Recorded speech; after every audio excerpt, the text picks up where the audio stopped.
Basahi tubuh, ini saat yang ku tunggu. Hari ini ku buktikan, ku yakin aku kan menang. Hari ini kan dikenang, semua doaku panjatkan, sejarahku persembahkan.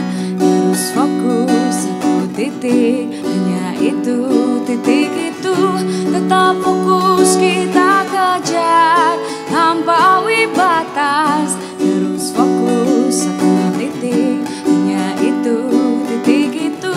Tetap fokus kita kejar dan raih bintang. Yo yo ayo, yo ayo yo yo ayo, yo ayo yo yo ayo. Kita datang, kita lihat, kita menang. Yo ayo, yo ayo yo yo ayo, yo ayo yo yo ayo. Kita datang, kita lihat. Kalau menang berprestasi, kalau kalah jangan frustasi. Kalau menang solidaritas, kita galang sportivitas. Kalau menang berprestasi, kalau kalah jangan frustasi. Kalau menang solidaritas, kita galang sportivitas. Oh oh oh.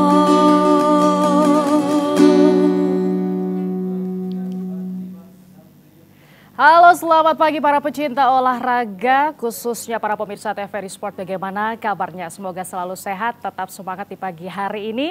Walaupun cuaca sedikit mendung dan tadi pagi hujan ringan gitu ya, namun tidak menyurutkan semangat kita. Pagi hari ini berjumpa dalam Bincang Olahraga bersama saya Suara Madinah selama kurang lebih 60 menit ke depan. Kita sapa dulu Bella terlebih dahulu. Halo Bella. Halo, semangat dong pagi. hari ini ya. Selamat pagi juga. Bagaimana nih hari ini dengan berbagai kegiatan nanti menuju siang dan sore, kita sudah siap untuk menyampaikan beragam informasi. Betul, ya Bella ya. Betul. Sehat dong ya hari ini? Alhamdulillah. Alhamdulillah. Tadi lagu pertama judulnya apa tuh Bel? Meraih bintang. Nah, meraih bintang. Jadi memang kita harus meraih bintang, meraih prestasi yang lebih banyak lagi khususnya dalam seperti bincang ini olahraga. Tadi ada liriknya kan? Kalau apa tuh? menang berprestasi, kalau kalah jangan frustasi. Namanya permainan itu ada kalah ada menang. Jadi nggak boleh frustasi, apalagi stres gitu ya. Harus berjuang terus untuk meraih prestasi. Seperti tema kita pada pagi hari ini, Bel, begitu luar biasa karena kita live dari Pondok Pesantren As-Saqqofah Jagakarsa, Jakarta Selatan. Kali ini begitu terhormat gitu ya, kita bisa langsung berdiskusi gitu bersama narasumber kita yang nanti juga akan saya perkenalkan terlebih dahulu. Nah, namun tema kita pagi hari ini adalah pagar nusa antara tradisi dan prestasi. Nah, mungkin seluruh peserta atau maksud kami adalah pemirsa gitu ya dari TVRI Sport ini tentu belum mengetahui apa sih sebenarnya Pagar Nusa. Nah, bagi yang belum mengetahui ini sedikit saya beritahukan, Pagar Nusa ini merupakan salah satu organisasi pencak silat di bawah naungan Nahdlatul Ulama atau NU. Nah, langsung saja yuk kita akan berkenalan dengan narasumber yang pagi hari ini sudah menyempatkan waktunya di kala kesibukannya. Assalamualaikum warahmatullahi wabarakatuh, Gus Nabil Harun selaku Ketua Umum Pagar Nusa. Waalaikumsalam warahmatullahi wabarakatuh, Mbak Dina. Bagaimana kabarnya hari ini, Gus? Alhamdulillah baik Alhamdulillah sekali. baik, terima kasih sudah menyempatkan waktunya Gus. Selain itu juga ada Gus Sofwan, pengasuh pesantren As-Saqqofah di Jagakarsa ini. Assalamualaikum Gus. Assalamualaikum warahmatullahi wabarakatuh. Sehat hari ini? Alhamdulillah.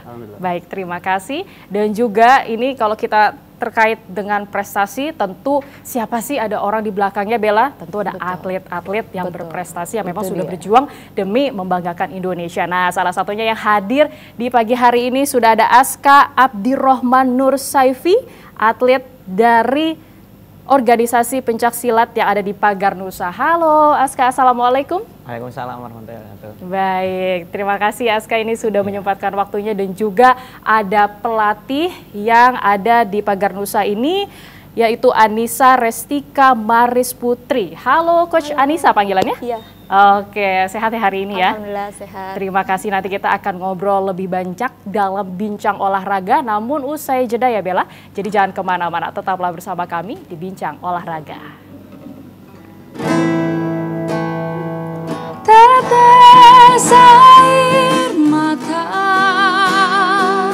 mengaliri sela derai tawa, selamanya kita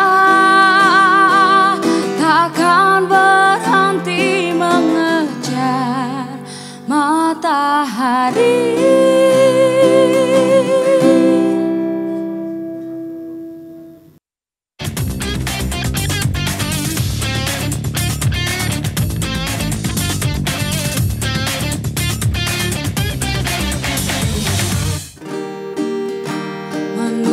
Manusia kuat, itu kita, jiwa-jiwa yang kuat, itu kita manusia kuat, itu kita, jiwa-jiwa yang kuat, itu kita. Kau bisa hitamkan putihku, kau takkan gelapkan apapun. Kau bisa runtuhkan jalanku dan ku temukan jalan yang lain.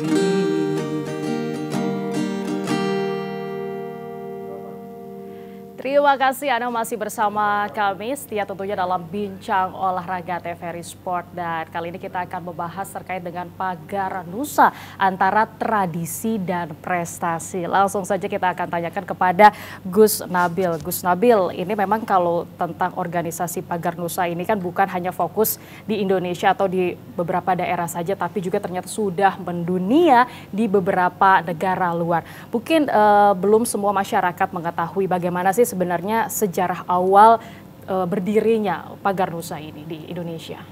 Ya, sebenarnya pencak silat di kalangan Nahdlatul Ulama itu sudah ada sejak zaman pra kemerdekaan. Nah, kemudian setelah kita merdeka, banyak kemudian pesantren-pesantren ini yang menyembunyikan pencak silat. Kenapa disembunyikan? Karena khawatir kalau kemudian pencak silat ini dipegang oleh orang-orang yang tidak bertanggung jawab, nah justru ini bisa menjadi bumerang. Nah, baru kemudian pada tahun 86 para kiai-kiai NU merasa perlu untuk memberikan atau membuat sebuah wadah untuk pencak silat Nahdlatul Ulama. Waktu diinisiasi pertama di Tebu Ireng, kemudian akhirnya diresmikan di Lirboyo pada tanggal 3 Januari 1986 dengan ketua umum pertamanya itu Gus Maksum Johari. Baik, nah lalu juga apa yang sebenarnya menjadi tujuan inti? Bukan hanya sebagai tradisi saja gitu pencak silat ini, tapi juga melahirkan prestasi-prestasi unggulan dari para atlet dan juga didukung oleh pelatih gitu ya. Apa yang saat itu terfikirkan? Sesungguhnya di Pagar Nusa ini yang paling penting dan paling utama adalah pendidikan akhlak. Jadi etika, akhlak ini menjadi inti dari Pagar Nusa sesungguhnya. Baru setelah akhlak dia ada tradisi, ada prestasi, itu kesekian sebenarnya. Akhlak justru yang menjadi ajaran utama kami, dan itu yang membedakan kami dengan pencak silat yang lain. Nah, tadi juga di awal sedikit sebelumnya kita ngobrol gitu dan memang sudah mendunia. Nah, ini apa yang memang menjadi sebuah rencana ke depan tentu dikenal di masyarakat luar gitu, bukan hanya di Indonesia. Nah, sejauh ini di negara mana saja akhirnya pencak silat juga sudah mendunia, Pagar Nusa? Pagar Nusa ada di 6 negara. Ya. Pertama di Taiwan, kemudian yang kedua di Hong Kong, kemudian di Malaysia, kemudian di Malaysia, Jepang, di Mesir, sama satu lagi di Korea Selatan. Ini sedang bersiap-siap akan kita resmikan di Brunei Darussalam dan Timor Leste.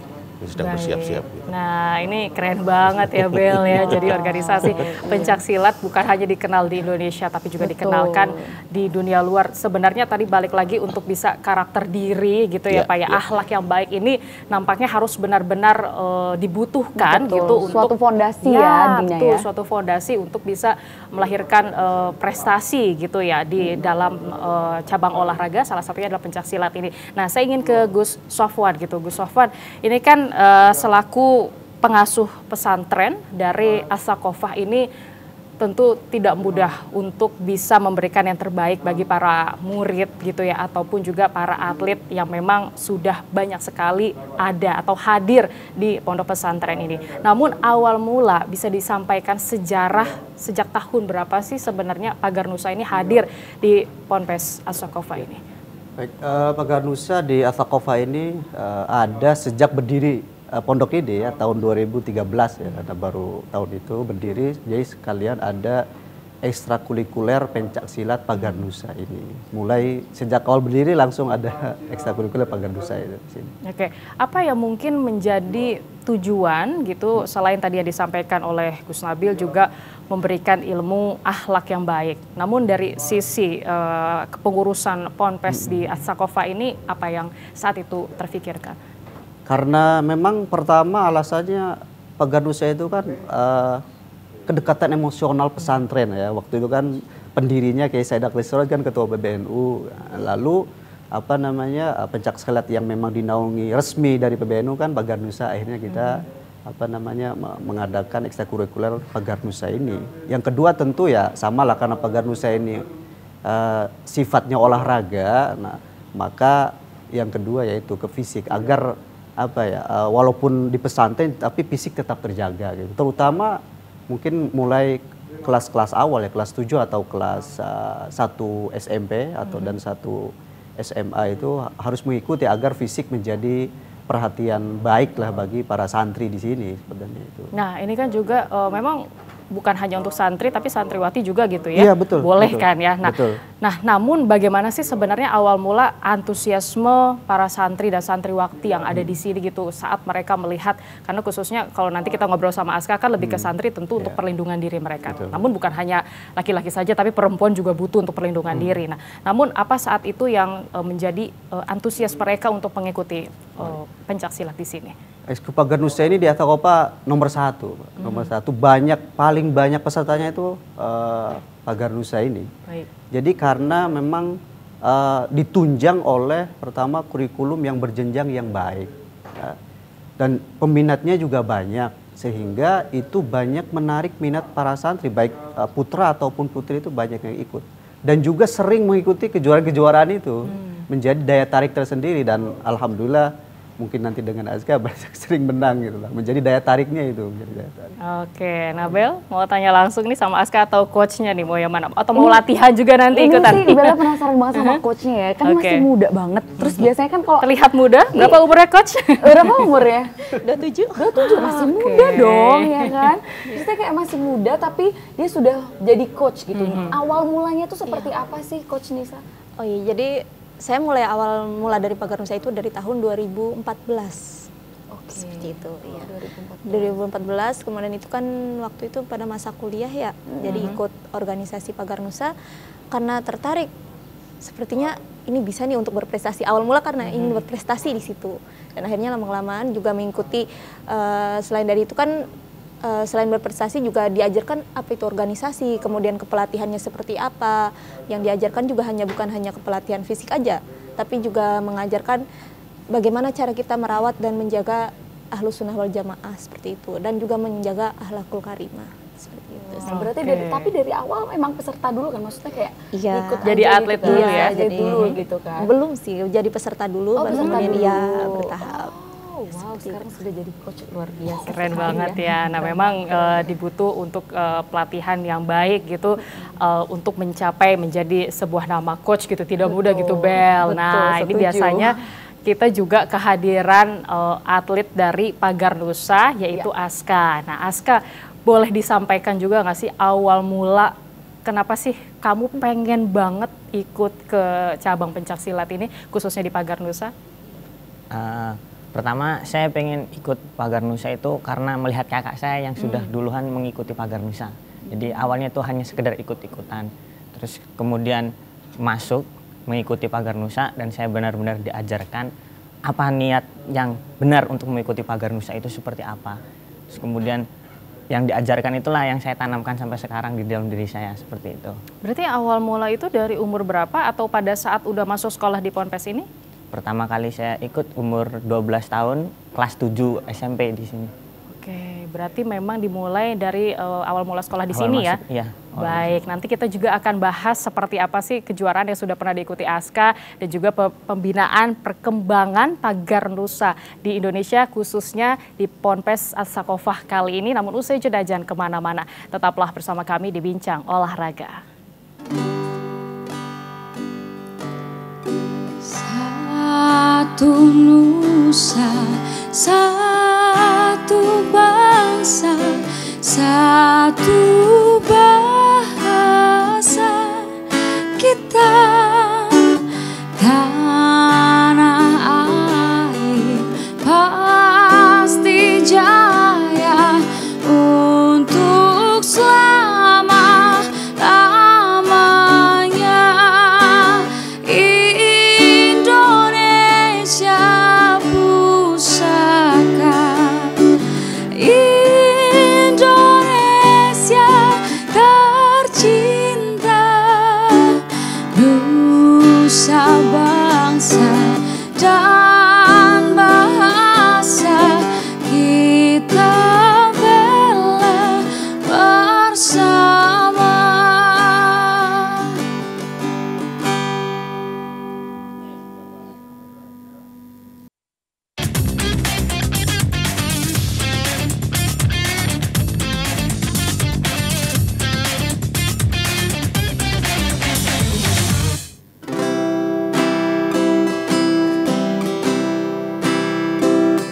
Heal the world, make it a better place for you and for me and the entire human race.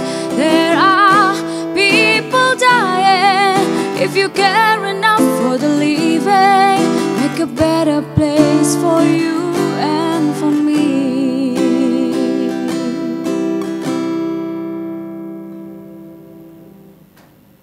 Terima kasih Anda masih setia bersama kami untuk menyaksikan Bincang Olahraga TVRI Sport. Kita masih membahas terkait dengan Pagar Nusa antara tradisi dan prestasi. Baik, saya ingin ke Gus Nabil kembali. Gus Nabil, ini memang perkembangan zaman di era teknologi yang semakin canggih. Tentu bagaimana organisasi pencaksilat ini bisa melahirkan atlet-atlet muda gitu. Salah satunya seperti Aska memang harus dimulai dari kecil terlebih dahulu gitu Bel, untuk bisa berjenjang yang lebih baik. Nah, namun bagaimana sebenarnya perkembangan dari Pagar Nusa yang memang sudah berjalan sejauh ini, Gus? Ya, Pagar Nusa di awal-awal kita lebih fokus ke tradisi ya, karena ini menjadi akar dan bagian Pancasilat yang luas gitu. Nah, baru di kurun 10 tahun terakhir ini kita Pagar Nusa fokus juga di prestasi. Nah, memang Pencak Silat ini adalah warisan budaya bangsa yang harus kita pertahankan, kita jaga. Maka pada saat ini juga saya mengapresiasi TVRI yang kemudian mengangkat tema Pencak Silat, dan kebetulan Pagar Nusa hari ini merupakan bentuk bahwa ada kepedulian, ada semangat yang sama dan frekuensi yang sama untuk menjaga Pencak Silat. Baik, apa yang memang menjadi prioritas saat ini yang dilakukan selain mempertahankan tradisi, memberikan yang terbaik prestasi untuk para atlet yang ada di sini juga? Kita sudah memasuki revolusi industri 4.0, maka terkait digitalisasi, baik itu digitalisasi data anggota, aset, bahkan untuk digital scoring ya, saat penjurian itu kita sudah memiliki sendiri, dan alhamdulillah digital scoring ataupun penjurian digital yang dimiliki oleh Pagar Nusa ini betul-betul sudah paperless. Dari awal pendaftaran sampai final itu sudah nggak ada kertas sama sekali, online, dan ini justru diadopsi oleh Ikatan Pencak Silat Indonesia. Menjadi betul-betul digital scoring yang betul-betul digital gitu, tidak seakan-akan digital gitu. Dan digitalisasi data anggota ya kami satu-satunya mungkin ya, satu-satunya organisasi pencak silat bahkan di NU yang memiliki data anggota digital. Jadi sudah ya kalaupun orang pengen punya kartu anggota berbentuk fisik itu ya bonus, tapi yang ini semua sudah barcode semua. Oke, jadi di situ juga bisa terlihat bagaimana progres ya dari para atlet, sudah terlihat dari demografi sistem sudah gitu ya. jelas terlihat. Kita hari ini punya pelatih berapa, Paganusa ini profesinya apa, tersebar di mana saja. Kita sangat bisa membaca itu. Nah, ini kan memang kurang lebih 2 tahun lalu gitu ya, ini di bulan Maret, berarti hampir 3 tahun gitu kita berada di masa pandemi. Nah, Pak Sofwan, ini selaku yang ada di Ponpes, tentu bagaimana hal yang dilakukan oleh para atlet seluruh ekstrakurikuler, salah satunya Pagar Nusa ini untuk bisa tetap melakukan pengajaran, pelatihan yang baik, karena di masa pandemi 2 tahun ini kan cukup lama. Apa yang saat itu mereka lakukan juga? Waktu pandemi memang kita beberapa bulan itu vakum ya, karena memang anjuran pemerintah waktu itu sekitar 1 semester lah, sehingga para santri pun pulang semua. Akhirnya sebuah pembelajaran online. Namun setelah itu, setelah 1 semester kita kembali lagi karena memang pesantren waktu itu adalah tempat pendidikan yang paling ketat lah. Kita sampai masuk swab, keluar swab semua itu. Nah, sehingga waktu itu Pagar Nusa kembali aktif. Itu salah satunya kenapa? Karena memang semua pelatihnya itu tinggal di sini dan guru juga sekalian. Sehingga mereka memungkinkan untuk tetap beraktivitas, berlatih gitu. Memang ada ekstrakurikuler juga yang memang gurunya nggak tinggal di pesantren ini, di luar, maka itu kita liburkan dulu. Tapi yang tinggal tetap di pesantren tetap berjalan seperti Pagar Nusa ini, jadi tetap tetap melakukan kegiatan. Tetap melakukan kegiatan. Yang paling penting menjaga kesehatan juga tetap betul, ya. Itu tetap betul ya. Baik. Nah, sebenarnya apa sih bentuk dukungan yang dilakukan di pesantren Sakofah ini untuk para atlet-atlet, bukan hanya peserta yang mengikuti, tapi juga atlet ini kan bagaimana mereka bisa mempertahankan prestasi dan juga menambah lagi nih ke depannya? Tentu itu melalui divisi ekstrakurikuler Pagar Nusa. Kita mensupport untuk semacam keperluan-keperluan yang dibutuhkan oleh Pagar Nusa seperti matras dan sebagainya, itu untuk menunjang memang prestasi mereka yang dibutuhkan. Baik, nah jadi memang harus ada dukungan ya dari pesantren khususnya di Sakofah ini. Nah Aska, saya ingin ke Aska nih. Aska, memang tadi sempat yang menjadi penasaran adalah sudah berapa kejuaraan yang pernah diikuti, apakah tingkat nasional atau mungkin internasional, boleh nih berbagi informasi kepada pemirsa. Saya sih mengikuti kejuaraan baru sekitar 7-10 lah baru. 7-10 apa nih? Kejuaraan? Kali. Dan yang kejuaraan yang pertama kali saya ikutin itu tingkat kota, yaitu waktu itu Popkot di Jagakarsa sini kalau nggak salah. Ya, Popkot, Pekan Olahraga Pelajar Kota. Kemudian lanjut ke apa dulu ya? Provinsi kah? Belum, karena waktu itu masih juara 3, belum sampai 1. Kemudian masuk ke kejuaraan yang kecil-kecilan lagi, turun karena untuk sekedar latihan lagi, cari pengalaman, cari jam terbang, dan kemudian lanjut ke Kejurnas Pagar Nusa 3 waktu itu. Dan yang terakhir ini sih Porseni kemarin di Solo gitu. Mana yang paling berkesan dari 7 hingga 10 yang sudah pernah diikuti? Yang paling berkesan itu Kejurnas Pagar Nusa 3 2020, itu yang paling berkesan bagi saya. Kenapa tuh? Karena mungkin lawannya atau prestasinya? Karena itu pertama kali terjun ke kejuaraan nasional, dan alhamdulillah di situ saya juga baru bisa mendapatkan juara 3 dengan prestasi segitu. Pertama kali terjun ke nasional bisa juara 3 itu wow bagi saya. Oke, tidak apa-apa dong, karena namanya juga juara gitu ya. Betul. Harus berprogres, karena justru harus dimulai dari kecil dulu. Betul. Baru hingga menuju ke besar gitu ya. Nah ini kalau saya juga ingin bertanya kepada Coach Anissa. Coach Anissa, memang bagaimana sih pola pelatihan yang dilakukan di pesantren atau Pagar Nusa yang dilakukan di Sakofah ini? Apakah berbeda atau sama, atau ada teknik-teknik yang mungkin harus dilakukan nih oleh para peserta yang ada di sini? Ya baik, jadi kalau untuk latihan sendiri di Pagar Nusa di Sakofah sendiri, itu sudah pasti melakukan latihan fisik atau pemanasan, biasanya dilakukan oleh anak-anak. Kemudian setelah pemanasan itu, sebelum pemanasan tadi berdoa terlebih dahulu tadi. Pembacaan tahlil, kemudian baru dimulai dengan pemanasan, kemudian baru dengan kalau untuk di sini ada jadwalnya sendiri dari hari Sabtu dan Jumat. Kalau untuk hari Jumat itu sendiri mereka melatih terkait jurus. Kan karena di Pagar Nusa kan ada beberapa jurus yang dipelajarin, dan kemudian kalau untuk hari Sabtu mereka pelatihan untuk sebagai atlet, jadi untuk tanding, kemudian seni di situ. Oh, jadi beda ya. Di sini jumlah coachnya ada berapa? Di sini jumlah coachnya ada lumayan banyak, sekitar mungkin 12-an ada. Oh, 12-an ya. Baik, Bella mau penasaran tanya apa nih, boleh? Ini mau ke Gus Nabil nih. Boleh. Terus gini Gus, perbedaannya tuh apa sih, perbedaan yang signifikan, yang kentara banget gitu di Pagar Nusa, silat yang di Pagar Nusa sama silat-silat yang ada di luaran sana gitu. Tentu yang membedakan tadi satu akhlak ya. Satu akhlak, kalau di Pagar Nusa itu seluruh pendekarnya pesilatnya wajib 1 bulan sekali sowan pada kiai. Kita punya kiai, kita ini anak buahnya kiai, bahkan slogan kita bela kiai sampai mati. Itu yang membedakan kita dengan yang lain. Wow, merinding, sangat luar berbeda. biasa banget. Keren banget ya. Jadi memang harus ada apa ya namanya, acuannya juga gitu ya.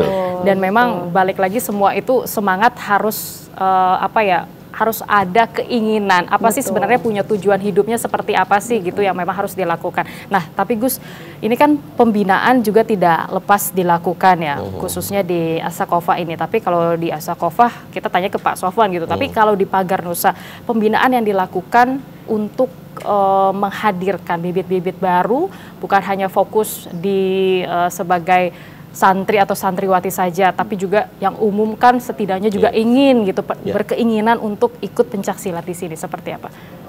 Kita menyiapkan kejuaraan mulai dari tingkat cabang, provinsi sampai kemudian nasional. Nah, namun sebelum itu tentu kami dari pimpinan pusat menyiapkan Pusdiklat. Kami ada pusat pendidikan dan latihan di mana di situ menggembleng para atlet yang disiapkan untuk terjun baik di kejuaraan yang sifatnya internal maupun eksternal. Dan di Pusdiklat ini tentu pelatih-pelatihnya ada pelatih-pelatih yang memiliki jam terbang yang sangat tinggi, dan untuk masuk Pusdiklat ini juga memang terpilih. Nah, harus terpilih. Berarti ada syarat tertentu itu. Jadi ada talent scouting. Kita ada talent scouting yang kemudian bergerak di banyak daerah untuk ini harus dibawa Pusdiklat nih, harus lebih diasah lagi, harus lebih bina lagi supaya lebih bagus. Nah, berarti kalau untuk pelatih itu memang mereka awal mulanya diambil dari para atlet kah, atau memang peserta yang punya potensi baik, atau seperti apa untuk menjadi seorang pelatih? Tentunya seorang pelatih adalah seseorang yang memiliki keilmuan ya di Pagar Nusa yang komprehensif, baik itu jurus maupun akhlaknya ya. Jadi kenapa lagi-lagi akhlak ini menjadi penting, karena kalau kemudian seorang pelatih yang tidak memiliki akhlak yang baik ya itu tentu tidak akan berarti. Nah, itu kriterianya. Kemudian tentu bisa saja dia dari atlet yang memang sudah berhasil, karena dalam pertandingan ini kan teknik, trik dan lain sebagainya ini harus mengetahui juga. Maka ada juga atlet yang kemudian menjadi pelatih atau coach di Pusdiklat itu.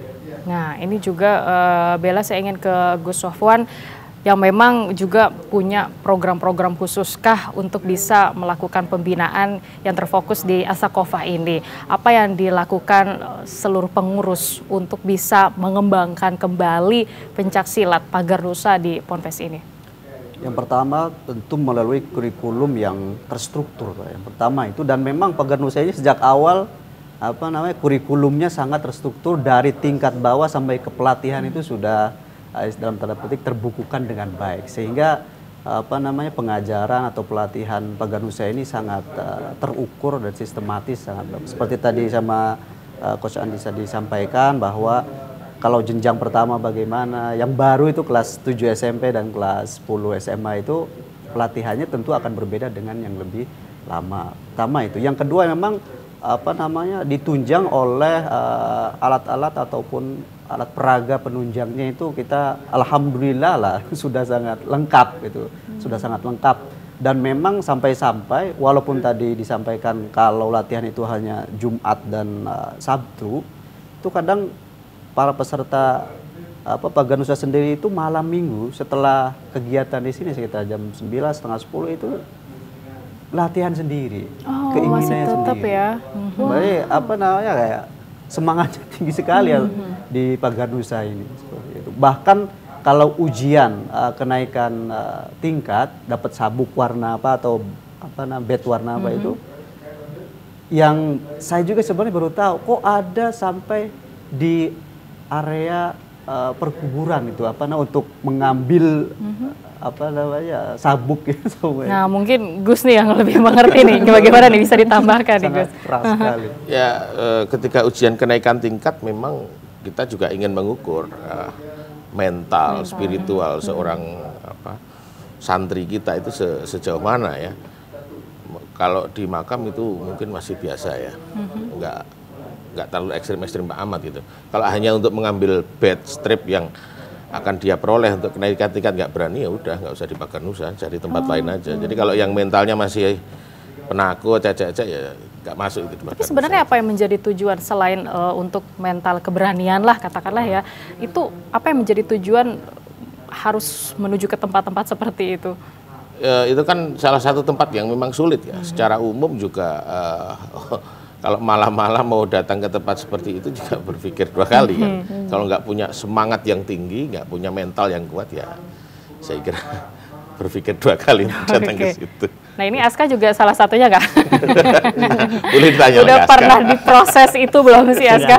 Sudah. Oke, sudah ya. Tapi kalau boleh berbagi juga pengalaman Aska selama mengikuti pencaksilat di Paganusa ini, bagaimana sih perbedaan seorang Aska yang dulu gitu ya dengan yang sekarang? Selain tentu akhlak yang baik, pastikan diri kita juga merasa selalu positif gitu ya. Apa yang membuat Aska berbeda gitu?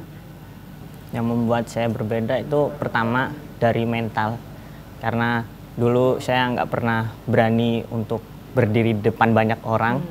Jadi seperti sekarang juga ya. Iya. Jadi sekarang saya udah beda.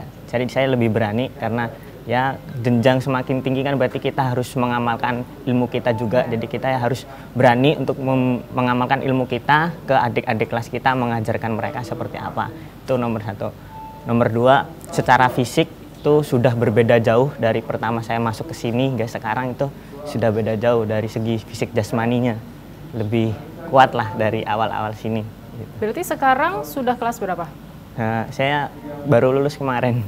Lulus SMP? SMA. Oh SMA, justru berarti kurang lebih udah 6 tahun ya? Iya. Di Paganusa ini awal mulanya awal SMP kan ya? Iya. Oke, berarti memang sudah banyak banget ilmu yang didapat ya di sini ya. Nah, namun terkait dengan membagi waktu, walaupun tadi Coach Anissa menyampaikan latihannya ini Jumat dan Sabtu gitu ya difokuskan.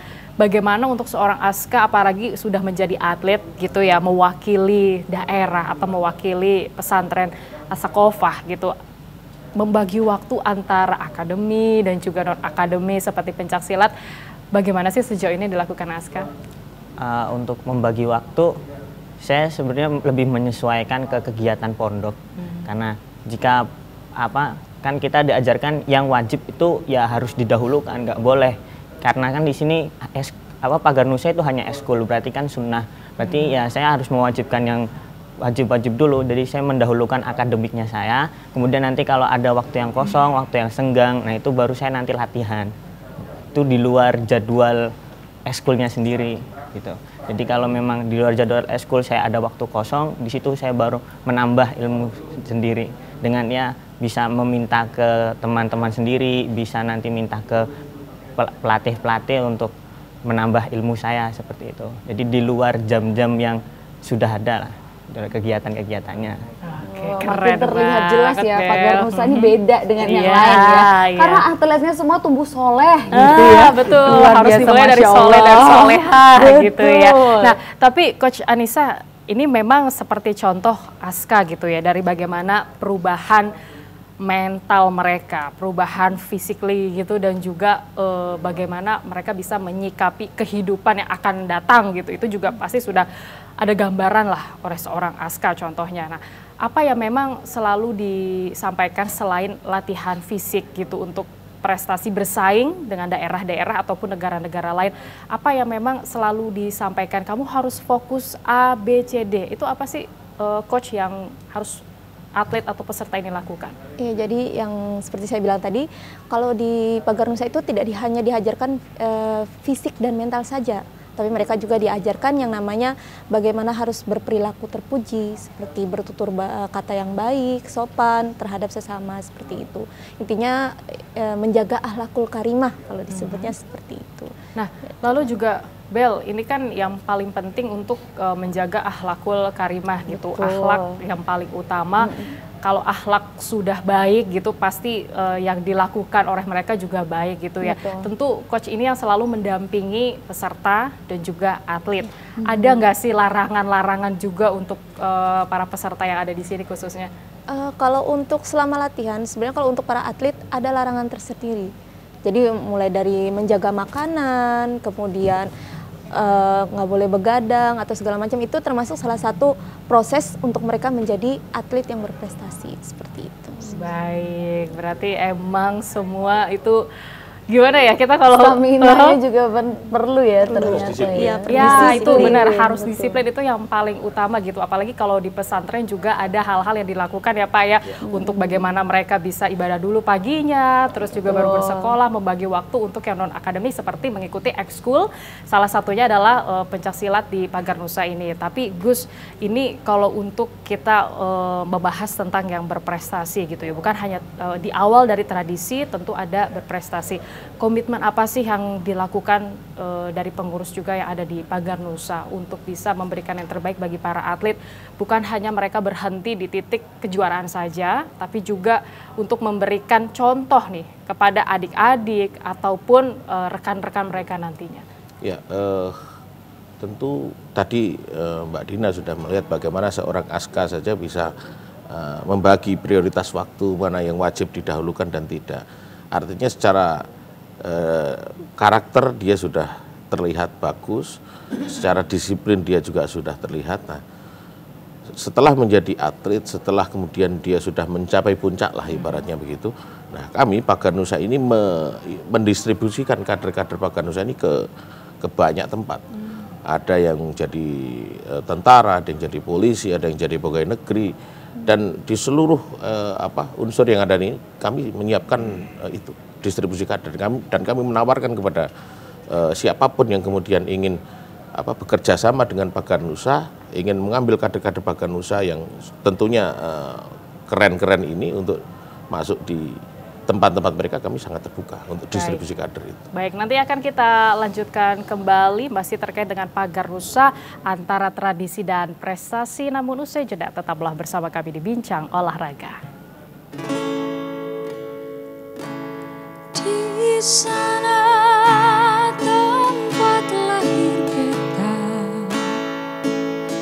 dibuai dibesarkan bunda, tempat berlindung di hari tua, sampai akhir menutup mata.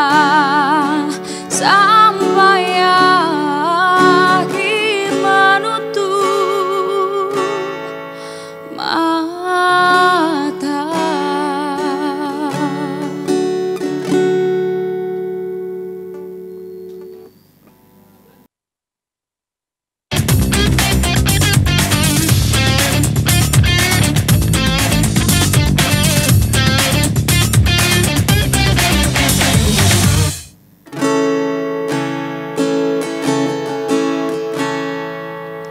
Hidup tiada mungkin tanpa perjuangan, tanpa pengorbanan.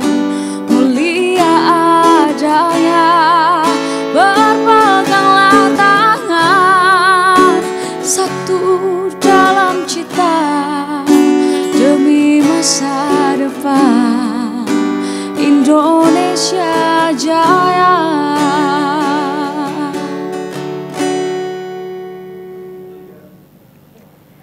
Hidup tiada mungkin tanpa perjuangan. Tadi di awal lagu Bella, suara merdu kita yang menemani bincang olahraga. Waduh. Selalu ya Bel Iya, ya, nggak betul. bosan-bosan gitu kita mendengar suara Bella. Dan kali ini juga di pesantren As-Saqqofah kita akan belajar banyak bagaimana seorang diri kita ini harus memiliki akhlak yang baik untuk bisa menjadi seorang yang baik juga gitu ke depannya, Setuju. apalagi bisa memberikan contoh kepada orang-orang sekitar kita. Nah Bella, boleh nih, Bella mungkin mau tanya sama Gus Nabil boleh, atau Gus Sofwan yang memang fokus di As-Saqqofah sini. Iya, kalau Mau untuk kepo tentang apa nih? kalau Bella sih sebenarnya tuh kan Bella itu punya adik laki-laki. Dia pernah di pondok pesantren tapi di Jogja. Cuman dia tuh ekskulnya kayak kurang, maksudnya kayak ya udah cuman gitu-gitu minatnya aja cuma kurang gitu. gitu ya. Nah gitu. Kenapa kok akhirnya di pesantren ini sendiri gitu? Akhirnya kok mereka kok bisa gitu tertarik gitu? Gus Sofwan, seperti apa? Kenapa awalnya tuh mereka tuh gimanain dulu sih gitu supaya mereka itu kok bisa gitu, bisa iya didoktrin apa gitu Oke. ya kan, tiba-tiba mereka tuh tertarik sama ekskul pencaksilat ini sendiri gitu. Atau emang kemauan diri juga nih dari mereka? Iya. Iya, iya. Jadi sebenarnya kan di As-Saqqofah ini dalam tanda petik ya mungkin anak-anak lebih sibuk dengan proses peningkatan wawasan keislaman, akademik dan sebagainya. Jadi dari pagi subuh sampai malam lagi kan terus ngaji lah, ngaji belajar. Nah, lalu memang ada semacam untuk refreshing. Pertama itu di waktu senggang itu agar tidak terlalu membingungkan secara akademik intelektual, akhirnya ya disalurkan ke kegiatan-kegiatan yang positif seperti ekstrakurikuler. Nah, ekstrakurikuler yang lain itu ada yang banyak juga yang bersifat akademik lagi, seperti KIR, ya. Apa namanya, kelompok ilmiah remaja itu kan nanti kimia lagi, biologi belajar lagi, lagi fisika tiap lagi, hari ya. belajar Akademik lagi, lagi ya, ya. pokoknya intinya. Terus, nah lalu ya karena Pagar Nusa ini kan memadukan pertama ya olahraga dan seni, ada seninya, ada fisiknya, dan juga karena banyak peminatnya mungkin para santri lebih memang enjoy di Pagar Nusa ini. Jadi kalau latihan itu penuh ini, lapangan di depan Putra yang lapangan utama juga penuh terus. Bisa. Baik, nah tapi sebenarnya kalau bahas di As-Saqqofah ini ada berapa jumlah ekskul yang dihadirkan sih Gus? Ekskul sekitar ada 12. 12. Itu dan seni, olahraga ataupun semacam jurnalistik itu ada, ataupun seni seperti tari juga ada, tari, jurnalistik, terus bahasa.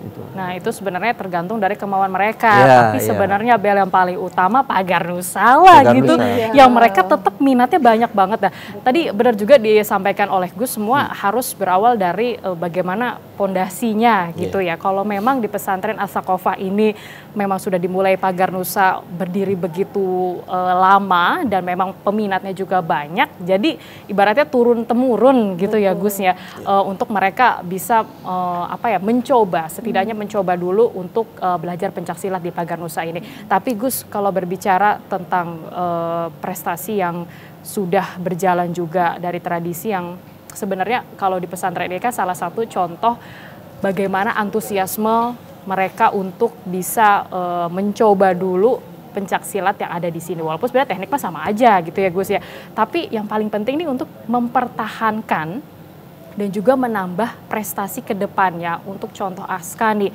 agar mereka nantinya tuh tidak lupa dengan pesantren As-Saqqofah, tidak lupa dengan Pagar Nusa yang melahirkan dan juga memberikan yang terbaik bagi diri mereka sendiri. Ya.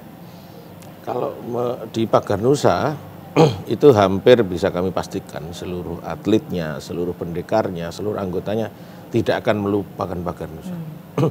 Karena jumlah misalnya ada oknum Pagar Nusa yang lupa dengan Pagar Nusanya, itu sangat bisa dihitung dengan jari. Kenapa begitu ya? Karena sejak awal kita memberikan fondasi ataupun doktrinasi yang memang sangat sangat kuat gitu.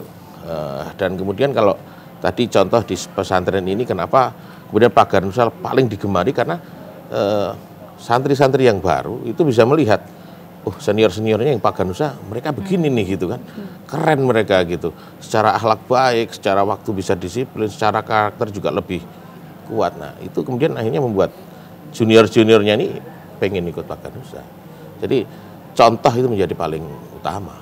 Oke, nah ini kalau bagaimana sih potensi dari Coach Anissa gitu melihat atlet atau pendekar lah ya, peserta yang ada di Asakova ini, apakah mereka sebenarnya punya potensi untuk melahirkan generasi baru, atlet-atlet yang berprestasi nantinya, atau memang sekedar mereka sebenarnya udah cukup potensi kok untuk menjadi seorang pendekar andalan gitu, mewakili pesantren Asakova ini?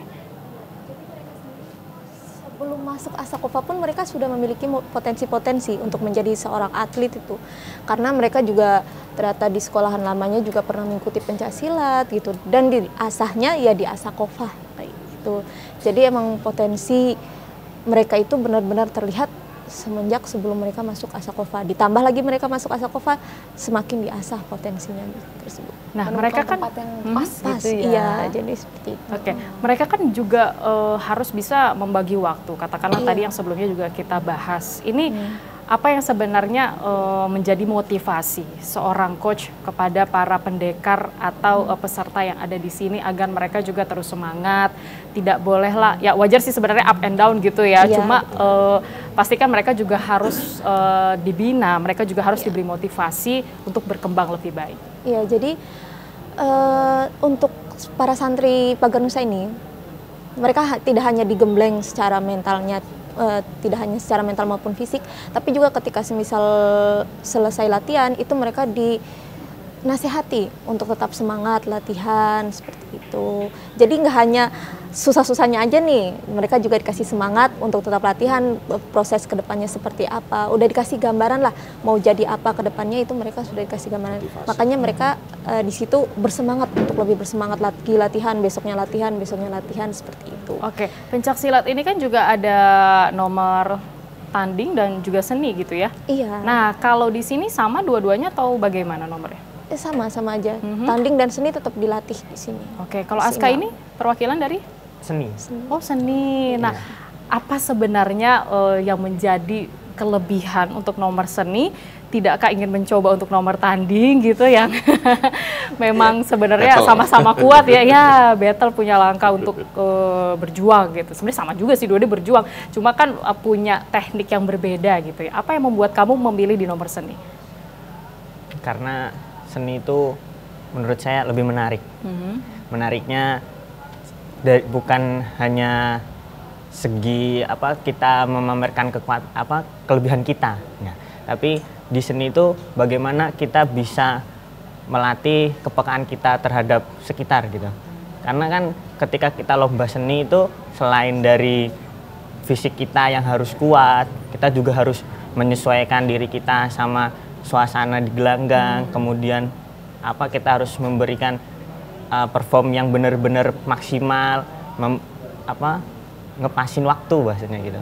Jadi kita tuh harus berpikir gak hanya pada satu sisi kita harus perform kayak gini ini selesai, enggak. Jadi kita itu harus berpikir lebih luas gitu, mencakup semuanya supaya ketika kita menampilkan seni tersebut kita bisa menghayati gerakan tersebut. Oke, terakhir nih buat Aska, apa yang menjadi impian untuk kedepannya? Gitu aja pertanyaannya. Kedepannya impian saya sih ingin menciptakan banyak tempat latihan untuk peserta baru buat Paganusa. Baik, gimana Gus? Fasilitasi amin ya untuk selanjutnya ya. Baik, kalau dari Gus Nabil, apa sih yang menjadi rencana untuk ke depan dan sekaligus pesan kepada masyarakat untuk mereka bisa mencintai lagi pencaksilat Indonesia khususnya di Paganusa Nahdlatul Ulama ini? Ya tadi seperti disampaikan Gus Sofwan ya, bahwa di Paganusa ini merupakan ekstrakurikuler di sini yang bisa membuat santri-santri itu untuk refreshing gitu. Tapi ketika sudah masuk, ini nggak ada hanya sekedar refreshing, tapi betul-betul kita tanamkan karakter yang kuat. Kemudian di situ ada wiraga, kemudian ada wirama dan ada wirasa. Nah ini kemudian tiga hal ini yang tentu menjadi doktrinasi dan bobot yang berat di Paganusa, dan kita mengajak kepada seluruh masyarakat ya mari kita menjaga warisan bangsa kita ini, yaitu pencak silat. Jadi untuk orang Indonesia ya, yang ingin belajar bela diri wajib menguasai pencak silat sebelum menguasai bela diri yang lain. Nah, bagi yang ingin bergabung dengan Pagar Nusa, tentu kami sangat membuka diri dan kami siap untuk bersama-sama dengan seluruh masyarakat Indonesia. Baik, terima kasih Gus Nabil Harun selaku Ketua Umum Pagar Nusa, dan juga ada Gus Sofwan, pengasuh pesantren As-Saqqofah, dan Aska, atlet andalan kita, dan juga Coach Anissa Restika yang sudah menyempatkan waktunya. Obrolan kita begitu bermanfaat dan menginspirasi semua masyarakat, khususnya pemirsa TVRI Sport pada pagi hari ini. Akhir kata, saya Suara Madinah undur diri. Terima kasih atas kebersamaan para pemirsa semua. Sampai jumpa dan inilah Bella.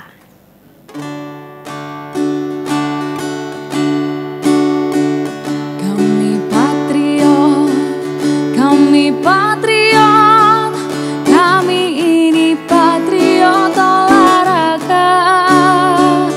Gigi dalam berjuang di medan laga, berbakti untuk Indonesia.